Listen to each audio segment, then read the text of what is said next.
don't apologize for having boundaries or for stating them. In fact, I would argue that you have an obligation to be clear about what they are, to give the other person a chance to know what works for you and what doesn't, because they may not know.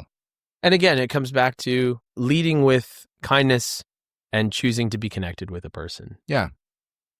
And it can be awkward, in which case you for can sure. acknowledge that too. Like, hey, I want to talk to you about something. It might be a bit awkward, but it's important. So I think we need to talk about it. Is now a good time. Mhm. You might fumble through it, but like all of these things, like any potentially awkward conversation, you get better with practice and they get easier. And it's probably not going to be as hard as you think it will. If you're in a good faith kind of relationship with someone where they're not trying to exploit you or take advantage of you deliberately, they'll want to know where your boundaries are and they'll want to honor them. Most of us don't want to infringe on other people's boundaries and are actually a little bit mortified if we find out that we have. I would say that's by and large the case. Yeah. If I find out that I've violated a boundary that I didn't know was there, I feel bad about it. Right. And I want to make it right. And Totally. or respect it or whatever the case may be. The thought experiment here is just put yourself in the other person's shoes.